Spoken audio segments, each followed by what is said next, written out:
बिस्मिल्लाहिर्रहमानिर्रहीम। ये मैं आज आया हूँ अभी ज़रा कदर नगर, यहाँ पे भी तकरीबन 56 अमवात हुई है।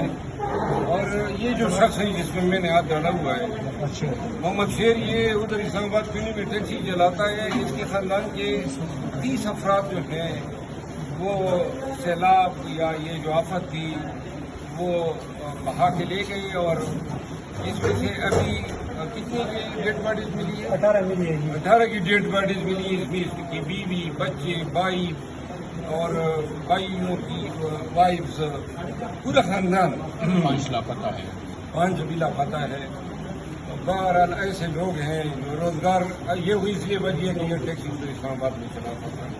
बहरहाल पाकिस्तानियों में बार बार आपको कह रहा हूँ, ऐसे लोगों के न घर रहे हैं न दुकानात रहे हैं, और हुकूमती इमदाद जो है वो 2 दिन तक होती है, लेकिन इनकी रिहेबिलिटेशन जो है वो मुखैर हजरात के सबसे मुमकिन है अपने इस कार्यक्रम में अपना हिस्सा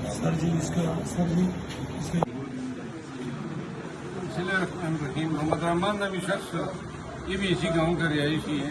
इसके घर के 34 अफराद बशमूल इसके 4 बच्चे, इसके पोते, इसकी बहू, इसकी बीवी, सारा घर, सारे अफराद जो हैं वो आप इस जहान में नहीं रहे हैं। और ऐसी कहानियाँ हैं।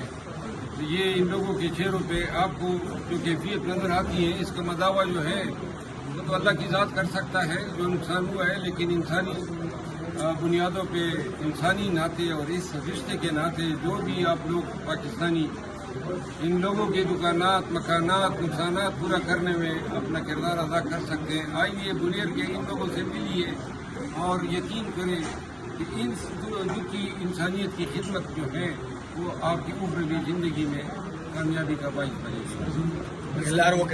आप जो वजीर खड़े हैं, इसका ख़ानदान और इसका ख़ानदान अब इस रुए ज़मीन पे नहीं रहा है, घर भी नहीं रहा है।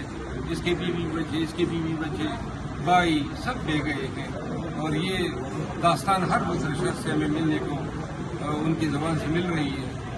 तो लिहाजा इस की इंसानियत की खिदमत में है हम अमली तौर पे बुनियाद आके कर सकते हैं।